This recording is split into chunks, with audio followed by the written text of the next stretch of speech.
Hey everyone, welcome back to another episode of Nightmares In the Dice Room. We're back with another episode, but this time we're switching the series since we just finished our Mansions of Madness series, not the Arkham Horror. We did that one first.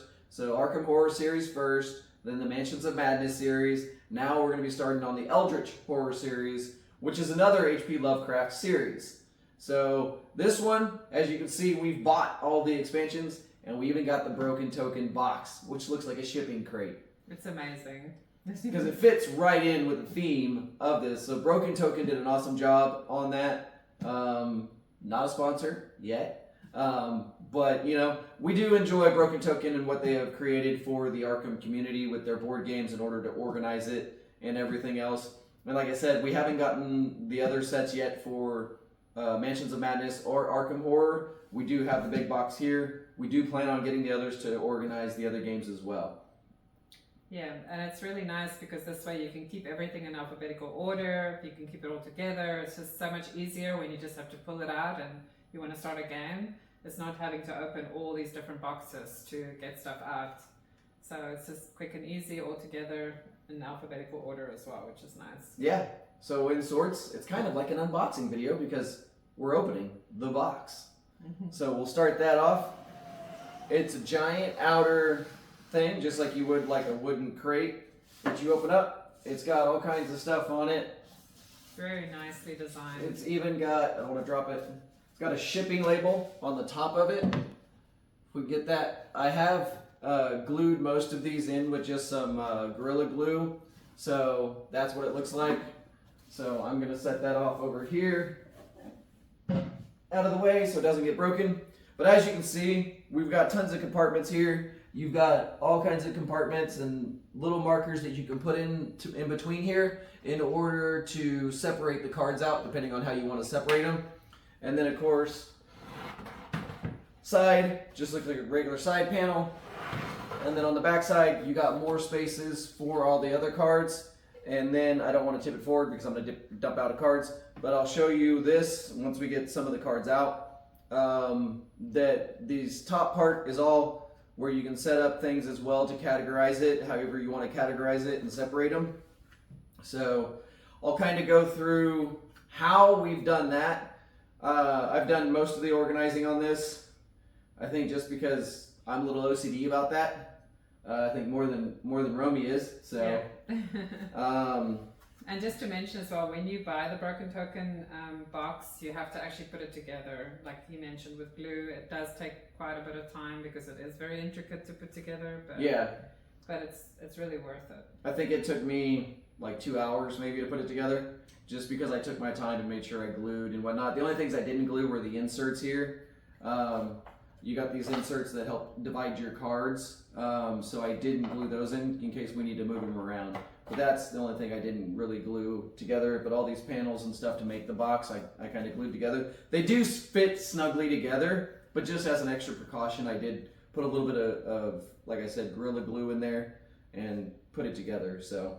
And they actually make boxes like this for mansions as well, Mansions of Madness. So if you do enjoy this box, then it'll be good to maybe get it for other expansions and other games as well. Yep, exactly. It just keeps everything together nicely.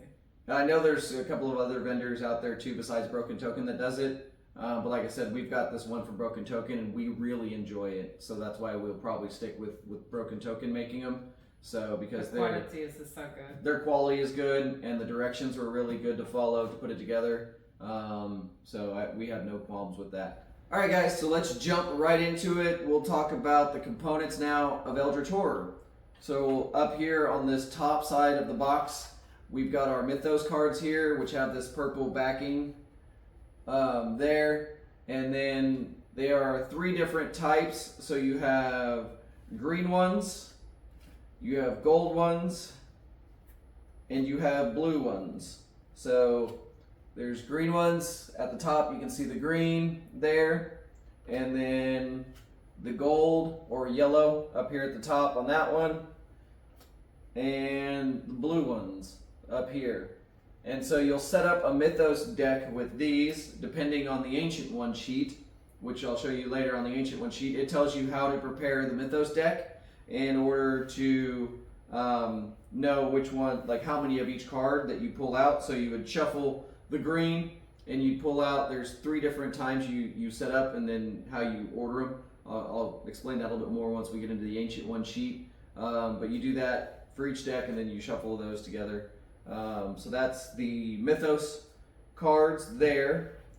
And then up here we also have the Otherworld Encounter cards.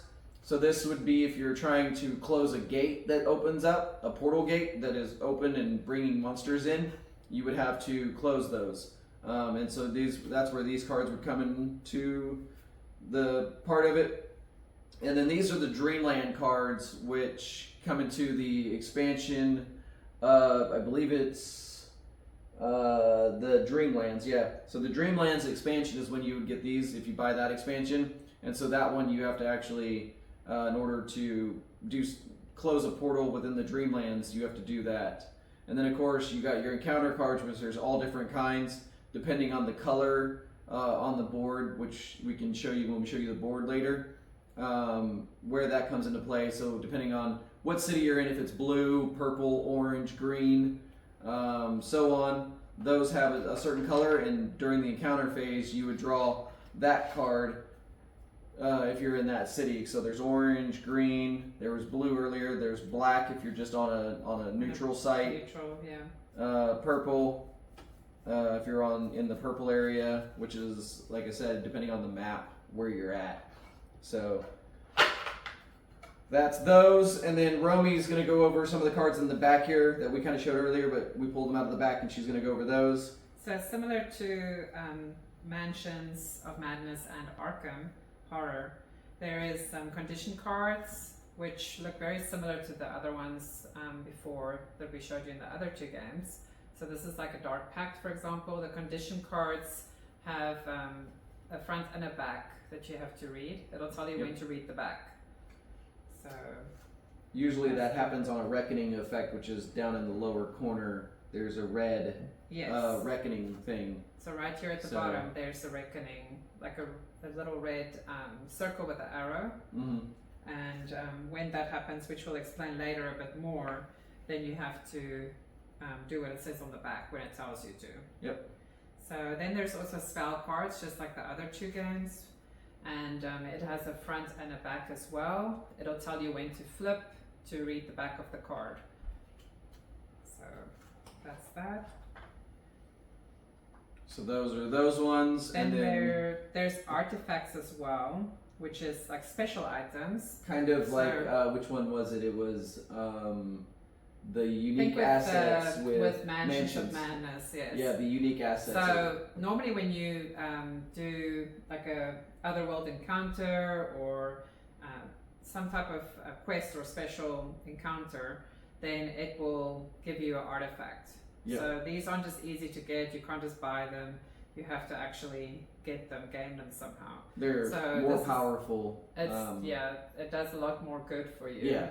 A lot of special things that you gain with it. So that's the backing, and then this is the front of it, for example.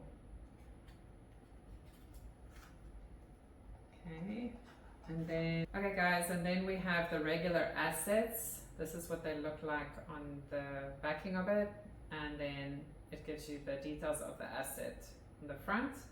So these are actually nice because there's always 5 of them available in a store, and then you can purchase those through testing your influence. So that would be 2 successes, for example, would be able to buy you quite a few things actually. Some of them only cost 1, like at the top right hand corner here it will tell you how much it costs. So this one, for example, is only 1, so you would need 1 success to be able to purchase this. But if you say, for example, get 4 successes, you can purchase up to 4 amounts of items depending on how much they cost up here on the right hand side. And sometimes if you don't get any successes, if you want to buy an asset still, you can get a dead condition, which is this condition here, and you can choose to get that. And with a dead condition, it gives you 2 successes automatically. So you can take the dead condition and then purchase up to 2 points for the assets. Mm-hmm. and gain those cards. But with the dead condition, when the reckoning comes, because it does have a reckoning effect at the bottom here, then you would have to deal with your debt to get rid of it. Yep. And with that, so the debt condition, even if you do have like 2 successes and you see a nice card out there that's 4, maybe you can take a debt condition to get 2 more in order to buy that card that's worth 4 points. That's a good point. Yes. So that's also would be another reason to take a debt condition, not just if you rolled 0 and you have none, so you just kind of wasted an action, because it's a acquire assets action. So just like some of the others, you only get 2 actions during the investigator phase, and so that would be one of your actions. So if you rolled and you got nothing, you're like, oh, that was a wasted action. You can take a debt condition, like she was saying, to give you 2 successes. So so you can do that. Yep. And then there is the character cards, which are basically stuff that you can do with your character to kind of give them a boost or a bane, a bad action, either a good or a bad action, depending on if you complete it or not. So like this one is Ashcan Pete. He's the drifter. So for him, you would flip it over and it kind of tells you what you need to do. So it tells you, like, when you gain this card, place 3 random clues face up on this card.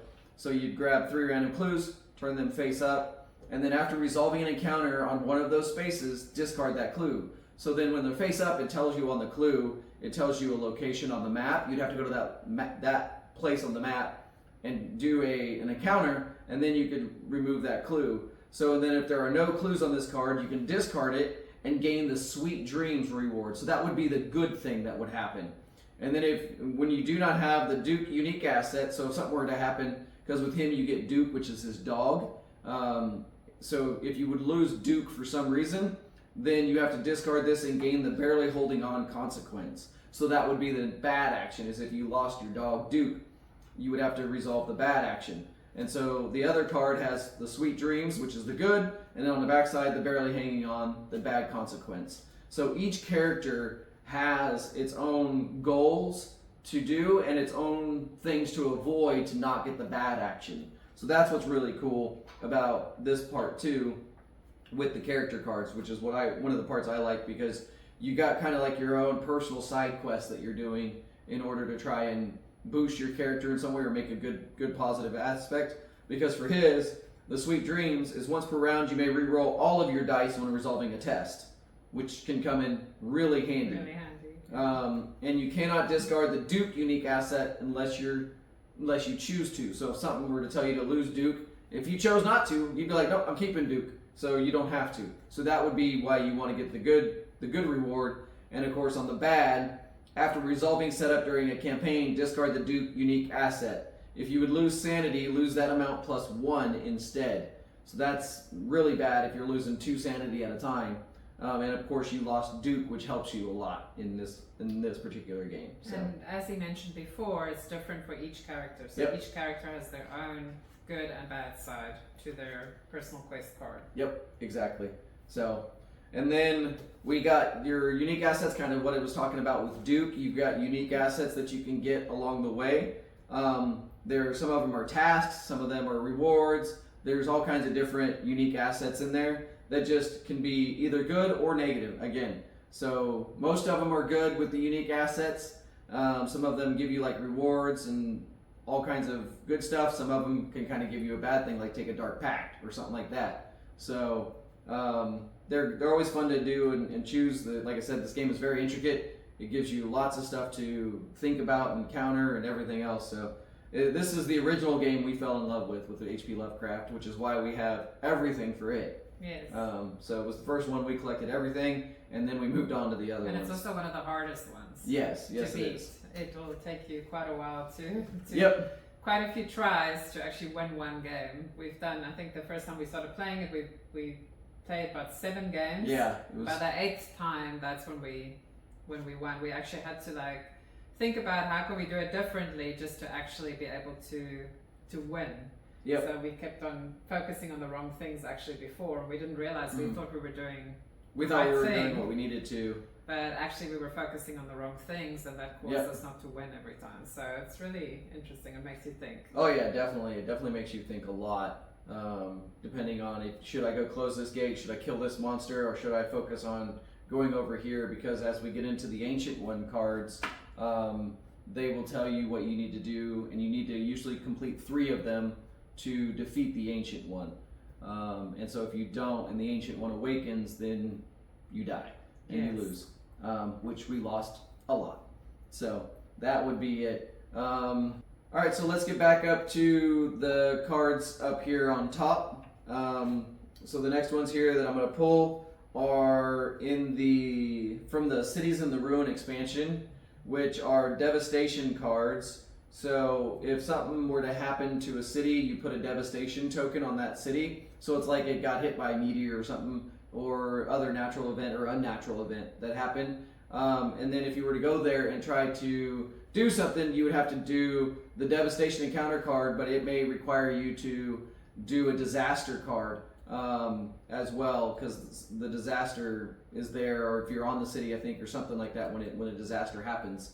But that one is quite intricate and fun to play, and it's only with certain scenarios, and it tells you when to pull these cards out and whatnot in order to use them. So it becomes multi-playable depending on what you do, and a lot of it depends on the prelude cards, which are over here. Yep. Yes. These are the prelude cards, which you draw one of these at random before you start setting up, and it changes the whole game for you. They introduce these in one of the expansions, and it's in several expansions that you get additional cards, but it's not in the base game. But then the prelude cards get introduced, and so you start to make the game multi-playable again, because you got different stuff. Like I said, we draw one of these at random. We just usually fan them out and pick one at random, and then you got to do this before setup. And so you read through it, and it tells you to do certain things during the setup of that game. Which and so, changes the game completely. Yep. It can be based on, if there's this certain ancient one is the one you're fighting, then do this. If it's not, do this. And so it changes the game completely, which is really fun because, like I said, it makes it multi-playable. You could play the same ancient one 2 times and get a whole different game. Yes. So that makes it really unique and fun. Yep. All right, so now there's the active expedition cards and mystery cards that move around when you're completing them. So for the active expedition, you have a deck of cards, kind of like your encounter cards. So if you end up where there's a token that looks like a compass that's on the board, so if you're on that tile with that compass, you can do the active expedition encounter card instead of the city or the wilderness, wherever you're at, or the sea card you're on. So instead of doing that, you can do the active expedition. And so where that token is dependent on what card is here on the back of this card. It has like a photo of the city or whichever area it is at, so then you know you need to place it there. And these cards are really good to, or these expedition tokens are really good to go after, because it can sometimes retract doom.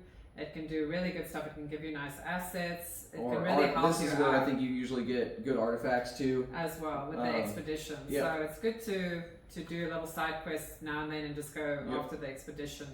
It also can help, I think, like damage or defeat a monster. There's a number of things that they can do. And so, like I said, when you draw and resolve that card, you can see the next card is a different picture. So we started off with this one, and then we go to that one. The token now moves to this one here. As soon as you complete it. As soon as you complete it. So whether you fail it or succeed it, doesn't matter. It goes to the bottom of the deck now, and now the token moves to this city here. And then if somebody goes and does that one, you'd go to the next one.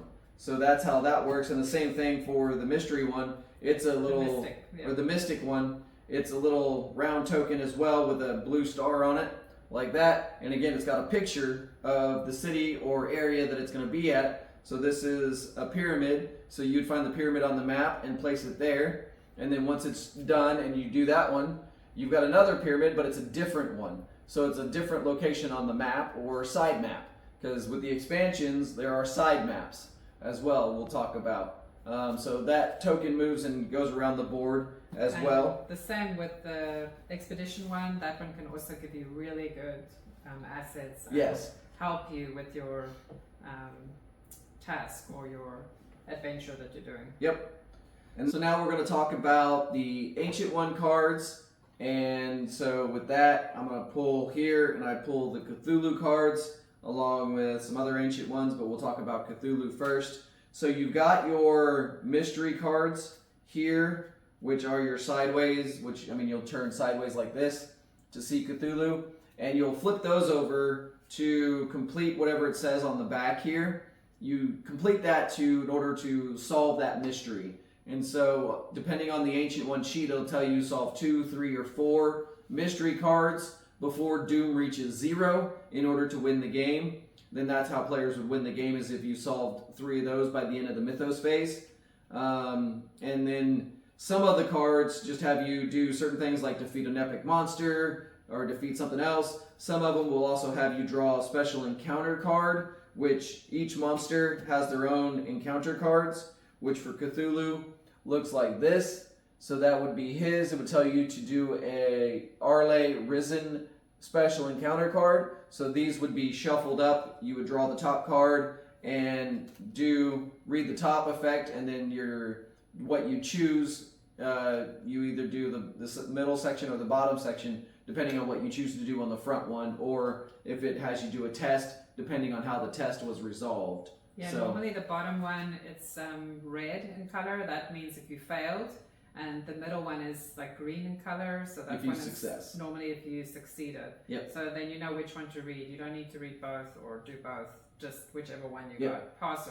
Pass or fail. Yep. And then lastly, for the Ancient Ones, you have your research cards. Each one has their own as well. And this would be if you land on a spot with a clue token and you want to try and gain that clue, you would draw one of these cards. And so depending on where you were, if you're in a city, a wilderness, or a sea space, you would do whatever is in that particular box. So you would read that text and resolve whatever test you needed to, and it would tell you, sometimes you still complete it and you still don't get the clue. You would get maybe something else instead. You'd be able to recover health or sanity. So then you'd have to stay there, draw another card, and see if you get the clue that time, because some of the stuff requires you to gain clues in order to complete the mystery. So each one is different. Make sure you read all your cards clearly to do that. And as we show later on in the series, when we do a playthrough, we'll kind of go through that a little bit more once we're actually dealing with an Ancient One. So those are the Ancient One cards. Like I said, each one is unique and different. And you get more Ancient Ones with the more expansions you get. With the base game, I think you get 4 or 5 Ancient Ones to start. And then, of course, as you build out your collection, you get more to play. So that's always the fun part there, is adding to that. So I believe that is all the cards for the top portion, because these are all more Ancient Ones. I've got all the Ancient Ones broken down by expansion. Yeah, So I I've think got I got all of them now. all the expansions kind of separated out here. So next we'll go on to the front of the box, which is all of our tokens, asset or player tokens, and stuff like that we kind of talked about here. So with that, we can pull out a big stack here.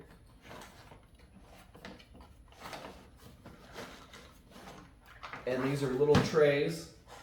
So in this one here, as you can see, it's got the name on it. So it's a Mystery Rumors, Dice, Tickets, and Miscellaneous. So you've got your travel tokens, which is a ship or a train. So you got those ones.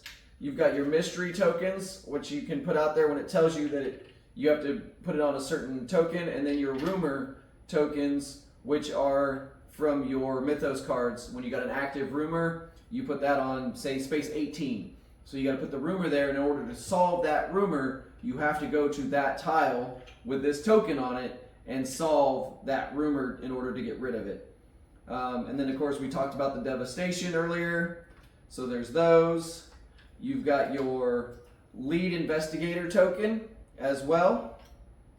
And then here's your active expedition token. As I was talking about, it's got that compass on it that you use.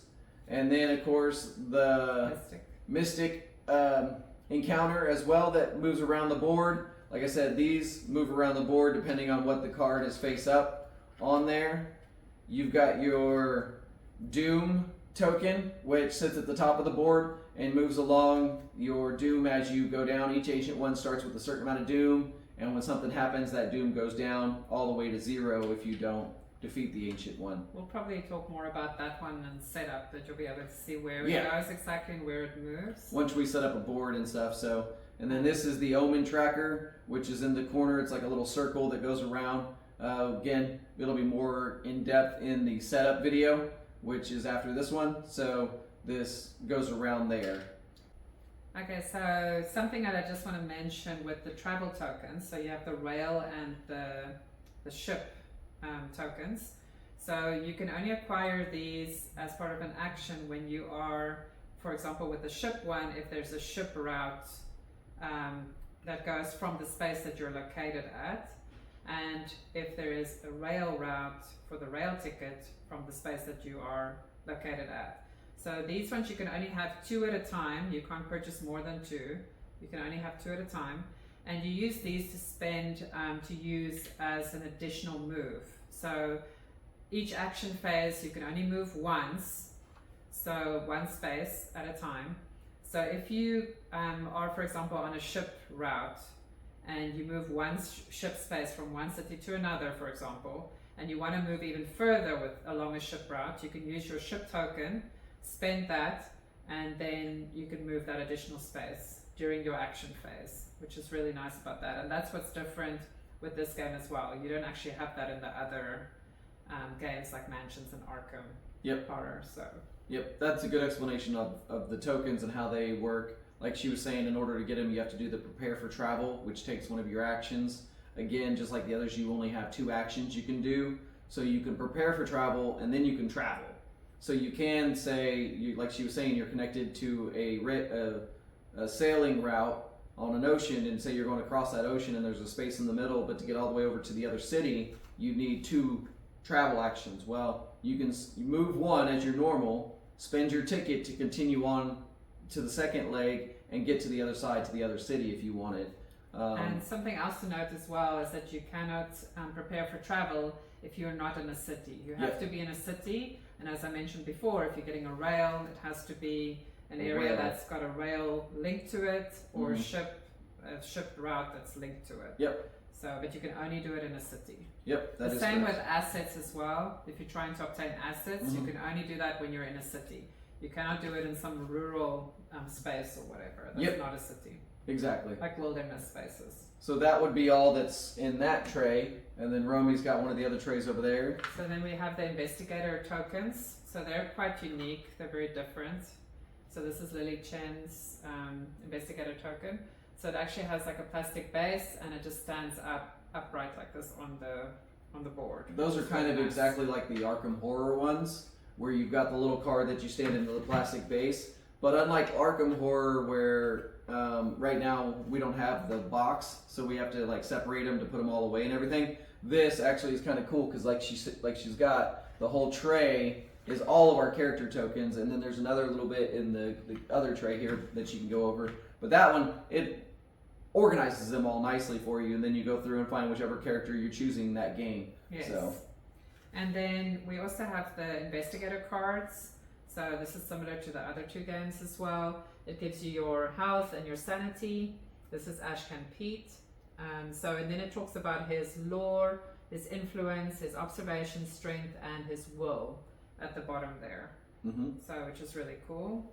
And then at the back of the card, it's got his little backstory and everything about him. So you can just go through that, and it tells you what assets he gets as well, that starting positions. So in his case, he gets Duke and he gets a clue to start with. Yep. It also mentions which space on the board he will start at. So this is not like the other games where all of them start in 1 space most of the time. With this one, they actually start at different parts on the map. So they each have their own space that they start at. So that's just a brief overview of the investigator card. It also has, that I forgot to mention, an action on here that's unique to this investigator. Well, each investigator has a unique action, and they can do that during their action phase if they would like to do that as one of their actions, which is great as well. And Ashton Pete's is actually one of Romy's favorite characters, so yeah, he is. It's funny that she pulled that one right away. And then I wanted to show this. This is another broken token item that we purchased. The player card. And we'll show you this a bit more during the setup, but it can actually hold your focus tokens and how you can track your health and your sanity on here as well, your resources, your clues. So it's a really nifty setup or like device to have To in track order your to player track stuff, everything. yeah. And you can even put your travel tokens at the top there as well. Mm-hmm. And there's only 2 slots, so then at least if you see that it's full, you know, okay, I can't get more travel tokens, I've got the maximum amount. Yep. So it actually tracks the maximum amount on here as well, which is great. Yep. But we'll show you that a bit more in setup. Yep, that's actually really cool. And then here is the gates. So as you can see, it says gates on there. And of course, you've got all your gates. These are the ones, the way I've got it broken out is the ones for your main board here. And so when it says open a gate, you got a stack of gates that you've got stacked up there. You've shuffled them, and then it just looks like a portal there. And it says to draw a gate. So you draw it, flip it over, and it tells you where that gate goes to. And so like this one would go to Arkham, and it's got a red circle on there, so that becomes important too, which we'll go into a little bit more during setup and gameplay, because that's how the omen track, when the omen track gets on that, if there's a gate there, that's how many times the doom moves, and so on. And I think we have stands for those Yep. as well. it's right underneath here, so it's Over a few there. under. I was wondering where So they there were. we go. So there's the stands here, and then you could just slide that in there like that, and so it's a nice little holding thing, which was part of the big box set that we Which got is from really Broken nice. Token. So again, just a little bit of Gorilla Glue, putting all this together, and then you've got your gate that stands up on the board there, just like that, and it's really cool to just be able to easily see it, move it around if you need to. That way it's just not laying flat on the board. So, and like I said, these are divided up, so depending on the expansion, if we've got a sideboard that we need to pull in the tokens for that sideboard, there's the tokens for that one. We can mix it into the normal stack that we have already, which is for the normal gameplay. So that's how I have that broken up, just in case anybody's looking to, organize their boards or their cartridges as well. So then we've also got the focus, resource, and adventure here. Again, I like that it's nicely labeled on each one of these, and it actually tells you inside the box how to put them in the box here. It's got a guide on how to put it in so it all fits in nicely as well. But your focus tokens, which you can use an action to gain a focus, which you can use these focus to re-roll a die. So there's that. And then there's your, like we said, this is a Dreamlands portal that you have to do. And more Dreamlands stuff. This is how you get to the Dreamlands. You put these on certain places, and it's like a path there that you would then take to get to the dream world. And then underneath that, alright, so what we also have up here is like a mining looking token. It's got a mining pickaxe, a lantern, and like a satchel or a tool belt in there. So those are your adventure tokens, which are introduced again in several expansions. And what those are related to are these adventure cards here. And they're usually labeled 1, 2, and 3. And so you put them in order. So you would do 1 first, then 2, then 3. Depending on if you land on that token, and they help advance the active mystery. They can also give you bonuses and other such things, so those are kind of nice to do at times too. And they're usually only brought in when you draw a certain prelude card, and that prelude card will tell you bring in this adventure and set it off to the side, and it'll tell you how to set that part up. Again, that's all part of that prelude card that I showed earlier. So that would be all the tokens in this particular box here, and then I think Romy's got another box over here she's going to talk about. Okay, so then we have the clue tokens, which looks the same as any of the other previous clue tokens we spoke about before. The only difference with this one is that it's got a number on the back, so it will actually correspond with a number on the actual board, and that's where you would know where to put the clue token. So when you draw one, you would have to look at the back and then put it on the board on that space that it talks about. And it's got a number or a name of a city on there. Yes, so like this one, for example, has the name of the city. So you just need to put it on the space that it requires to, or that it needs to go. Yep. So that's that. Then we have our skill tokens.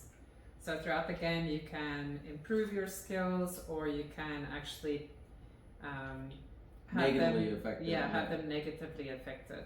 So this is the negative token. It's like -1 or -2 for your will, for example. And then for your strength, for example, you would have the same. Each of them have a negative and a positive effect. So this is like for the strength, for example, a +1 and a +2. So each of them have that, and I'll put it up for you to see on the screen. And so the other one that we got over here are your Eldritch tokens, which again come into play depending on what ancient one you're doing. They can be placed either on the map or on the omen track. Sometimes they'll get stacked up there and have different effects. You've got your health tokens here, which can go into your player card, and that's what you would use. Used to, we'd have like, each of us have like 7 for 7 health, but now we can track it with the player card thing that we have from Broken Token. And then of course your sanity token here, or horror, depending on what you call it. So you got those, which are single ones, and then you have 3 ones here that's got a 3 on it, so it's worth 3.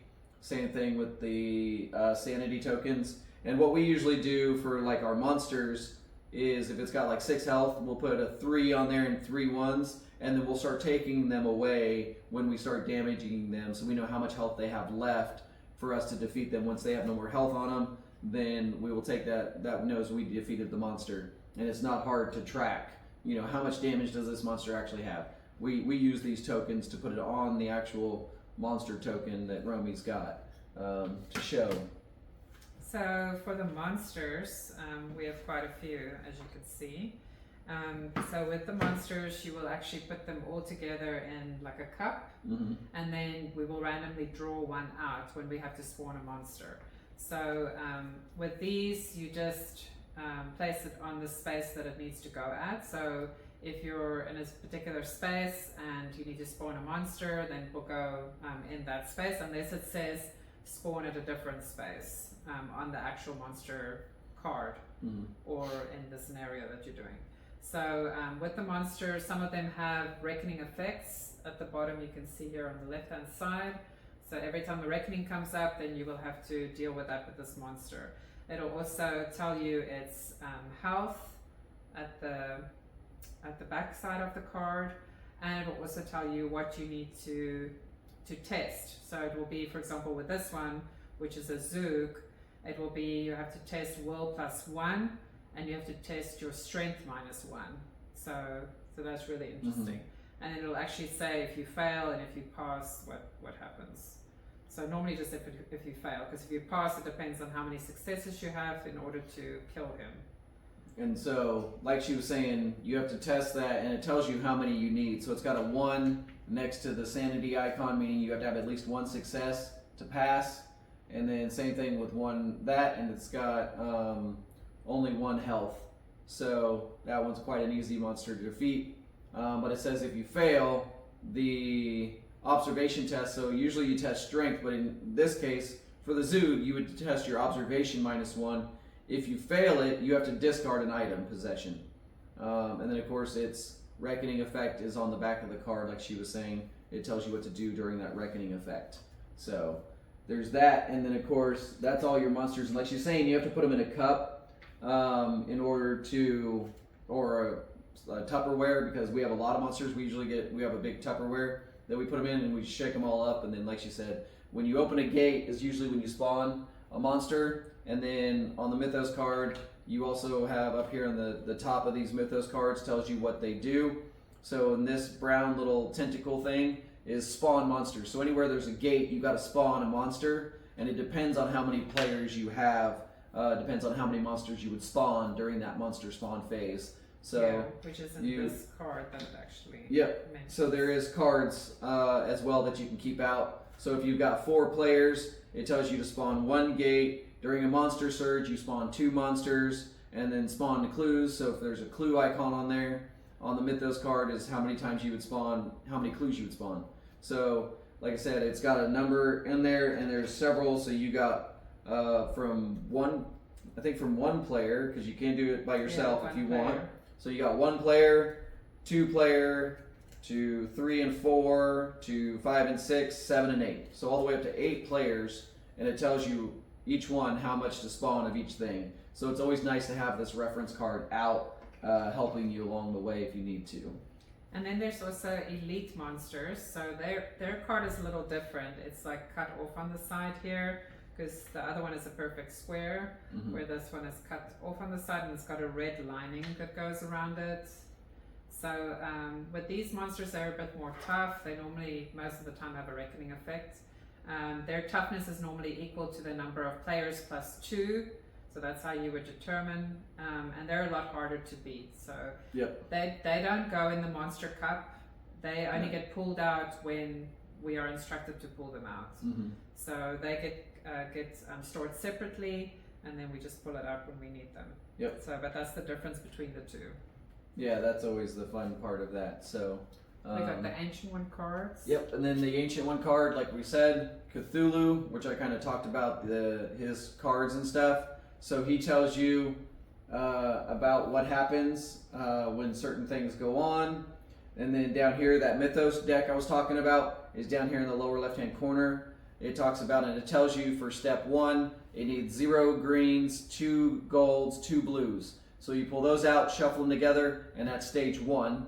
And then stage 2, you'd have 1 green, 3 gold, and 0 blues. Blues are normally your rumor cards, so I usually don't have more than 2 per deck, and they're usually early on in the deck. So once you get to stage 2, you shuffle those ones together separate. You don't mix them up from stage 1 and stage 2, and then on stage 3, you'd get 3 green and 4 gold. You'd shuffle those 7 cards together, and then you'd stack. Okay, you take stage 3 and then put stage 2 on top of that one and stage 1 on top of that one. Don't shuffle them, you keep them in that order. So the only time you shuffle is each individual stage, and then you stack them up, and that way it progressively gets more difficult as you go through the stages. And so that's how the Mythos deck is set up. That's why you shuffle the blue ones and then draw out only when it tells you to draw the blues, and depending on what stage to put it in. And then also during setup, it'll tell you some stuff to do. And then the cultist monster is always referenced on the Ancient One sheet. And so depending on what the Ancient One sheet shows, it'll determine how powerful or not powerful the cultists are in it. And then of course on the back side, it tells you the final mystery. So if he does awaken, you have to solve 3 mysteries still, plus this one, before the bad thing happens. And then you got, of course, the madness or the negative effect. If you lose, you read that part, and then investigators lose the game. So that tells you all that. Once he awakens is when you'd usually flip it over and go into that. But you don't flip it over until then. Until then, he stays the right side up, and you do whatever it tells you to do in here, either on the reckoning effect or whatever. Like when 3 mysteries have been solved, investigators win the game. When Cthulhu awakens, flip this sheet. Like I was saying, you'd flip it then. You still have to complete 3 plus the final mystery, so end up 4 in order to defeat him while he's awake. So, and then like I was saying, up here in the corner is 12 Doom, meaning on the board, which we'll show in a minute, is at the top of it is the Doom tracker. So you'd place your Doom token on top of the 12, which it's right here. Here we are. So this Doom token here, you would place on number 12, and then anytime it told you to move Doom 1, you'd move it down to 11, 10, 9, 8, all the way to 0. And then that's, if you get to 0, is when he awakens and you flip it over. So that's the Ancient One sheet in a nutshell, really. It's a lot more complicated than that, but that's a nutshell version of it. So, and we've separated out the monsters that we've beaten. I think by those are the ones we've beaten. These are the ones we've beaten here. So we've only beaten 5 of them, and then we got a ton more. A lot more in this packet here. We keep them separate so we know which ones we've beaten and which ones we haven't. Like I said, I think we've tried almost every single ancient one. Yeah, and you get all the different ancient, like additional ancient ones and investigators with all the expansions. So it's really cool to have all the different expansions. Yep. And that's actually something I wanted to touch on as well, because we didn't mention that at the beginning of the video. The expansions that we have, this is the base game. So it's this blue colored one, and it just says Eldritch Horror on it. And then you have the Signs of Carcosa Cities in Ruin expansion. You also have the Masks of Nathrotep, and then Forsaken Lore. And these smaller ones are actually not too expensive. They're actually a lot cheaper than the big ones. So they're really nice if you want to just get a few cheaper ones in between, if you don't want to go with the really big ones, because they're a bit more expensive. Yeah, with the bigger ones, you're usually getting sideboard games and a bunch of other components to it. So we also have the Under the Pyramids, the Dreamlands, the Mountains of Madness, and the Strange Remnants expansion. So we've got, I think, every single expansion for this one. Yes, we do. We have all the expansions for Eldritch because, like I said, this is the first one we fell in love with and ended up buying all of it, and even bought the box to hold it all because it was a pain to try and keep it organized in all the boxes. Yes, especially with all these cards that this game has. Yep, this one has a ton of stuff. So I think we... If you want, you can also, this came with the box as well, this Doom tracker. So instead of putting it on top of the board, you could use this if you wanted to track the Doom as the token goes in there. We don't do this. We don't particularly, we like having it on top of the board for when we do it. So. And now it's just basically the boards. So this is the base board game, which is quite large. If I can get it open here without damaging it, it unfolds in a fun, unique way. So it's a whole bunch of squares. There we go. So that is the board that you would pull out and use. Like I was saying, up here at the top is your Doom tracker. And then of course you got your whole map that you're going to move through with your characters all throughout here. This is where everything takes place that you're going to do within the game. And as you can see, there's different colors on all the areas. So depending on which area you're in, if you're in Asia, Europe, and so on, because you go through like Shanghai and Tokyo and all that. So it's actually really kind of cool because it's just a world map that you go through. So that would be the main board that you're doing. And Romy's got one of the sideboards, so the sideboard, we'll have to show you the setup, but it just attaches to the main board, depending on which expansion you're going to be playing with the main board. So this is the Under the Pyramids one. So it's just a tiny little sideboard that goes onto it. And these spaces will tell you what kind of area it is. Like the black buildings kind of circle there shows that that's a city, and then the green area here, it has like tentacles and things like that. It's not tentacles. It looks like tentacles, but it's a hat and binoculars. So that'll be for the wilderness area. And then like your sea tokens, which would be a round circle with a captain's wheel, a ship wheel in it. So on the main board, it actually tells you right here the spaces. So here's your legend and your paths right here. So your train, your uncharted, and your ship token or your ship paths. So these are like tells you which one you're traveling across. Like we said, if you are in San Francisco to get your prepare for travel, you're in a city, so you're okay to prepare for travel. You can get a rail one because there's a rail off of it here to number 6 or to number 5. Or you can get a C token because there's one off to here to 2, one down here to 7, up to 1. So you can get one of those travel tokens. In San Francisco, you can get either one. And so you could prepare for travel, then you could travel down here if you got a sale, and then you could go all the way down to Buenos Aires because you have a sea ticket to continue on down there, and that's how you would move all the way down to Buenos Aires in one turn, is prepare for travel if you don't have one, and then travel. So that would use up both your actions. So, and this just to show you as well, this is the Dreamlands mini map that gets added to it.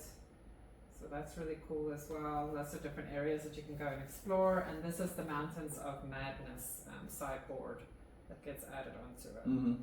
So yeah, it's really, really cool. Especially when you start bringing in the sideboards and stuff and just going to whole different areas. I think it's really worth it just to get all the expansions and do it properly. Yeah, definitely. Definitely helps to have the expansions because it adds a whole nother aspect of the game that you can move to. And especially like with the Dreamlands one, these go onto the main board, and this is how you would travel to the Dreamlands, is you'd have to go through this path here, and then you basically walk through this portal and then end up on the sideboard for the Dreamlands in order to move through the Dreamlands then.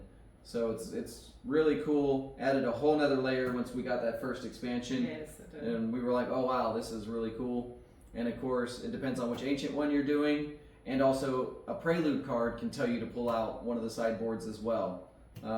So that those prelude cards throw in a whole new loop. You could be doing Cthulhu, but you got a prelude card that says add this sideboard, which you never did before with Cthulhu. So now that throws a whole nother wrinkle into it. Yeah. So yeah, it's really awesome.